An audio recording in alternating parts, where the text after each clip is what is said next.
যখন আসিলি তখন তোর ভিডিও করতে কষ্ট লাগে, তখন তোর স্বাস্থ্যে কষ্ট হয়, তখন তোর ভিডিও এডিটিং করা শিখতে কষ্ট হয়, তখন যেটাই কইতাম মানে ভিডিওর বিষয়ে কোনো কথা কইলে তোর মাথা গরম হয়ে যেত। হ্যাঁ, তোর ভালো লাগতো না, তোর কোনো কিছুই ভালো লাগতো না ভিডিও করতে, তোর তেল মারতে মারতে তারপরে ভিডিও করার লেগা সামনে আনা লাগতো। ঠিক আছে, ভিডিওর সামনে অনেক তেল মারা তোরে আনতাম। আর এখন তো তেল মারা লাগে না, এখন তো ঠিক টাইমলি কখন ভিডিওটা আপলোড দেওয়া লাগবো, হ্যাঁ তোর কোন সময় ভিডিওটা আপলোড দিলে ভিউ হইব, এখন তো ঠিকই ভালো জানোস।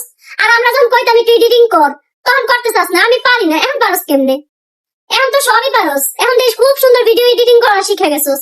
শোন, নিজের কান্দে যখন দায়িত্ব পারে না তখন সবাই পারে, আর যখন দায়িত্বটা অন্যের কান্দে রাইখা মানে নিজে ইয়া করবি তখন আর পারবি না কোনো কিছু। আমাদের কাছে থাকতে তুই কিছুই পারস না, এখন মাশাআল্লাহ সব পারস।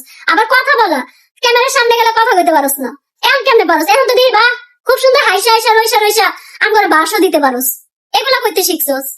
এখন হুন সবই পারস কিন্তু কস নাই এতদিন, মানে সবসময় চিন্তা করছো যখন নিজের কান দাইব তখন কমু, এখন নিজের কাঁধে গেছে এখন সব পারস। আর আমি বেশি কথা কই দেখে তো দেখছি মানুষ আমার নানান কথা কয়।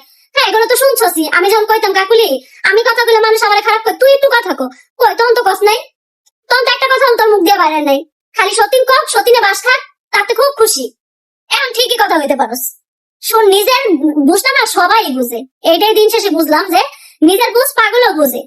এখন আমিও বুঝি, এখন আমিও যাই গা, তুই তো অনেক খুশি হয়ে যাবি। নয়নের আর কেউ নাই গা, অয়ও গেছে গা, আমিও গেছি গা, এবার নয়ন খাক বাস, আমাকেও দেখার দরকার নেই।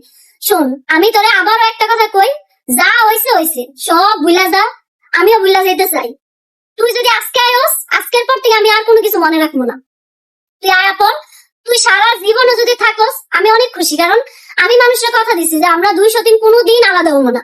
আজকে যেহেতু আলাদা হইতে হইতাছে, এটা অনেক কষ্টের বিষয়, কারণ যাবো কথা শুনে আজকে তুই এই কাজগুলো করতেছস, একদিন তুই নিজের ভুলটা বুঝতে পারবি যে আমার এই মানুষের কথাগুলো শোনা উচিত হয় নাই। হ্যাঁ, এই মানুষগুলাই আমার শত্রু। শোন, নিজের শত্রু বাড়ায় লাভ নাই, তুই আয়া পর, সব মানুষ খুশি, কারণ তুই গেছিস, এটা কেউই চায় না যে তুই যা। সব মানুষ দোয়া করতে যেন আমি যাই গা। তো আমি চাইতেছি যে আমরা দুজনে একসাথে থাকি, বাংলাদেশে সবাই চায় যেন আমরা একসাথে থাকি 203, এটা আমরাও চাই। তুই আয়া পর, পোলাটা একটা বাপ পাইবো, ঠিক আছে? পোলাটার এতিম করিস না, যারা এতিম আছে তারা বুঝে যে আসলে এতিমের কি কষ্ট।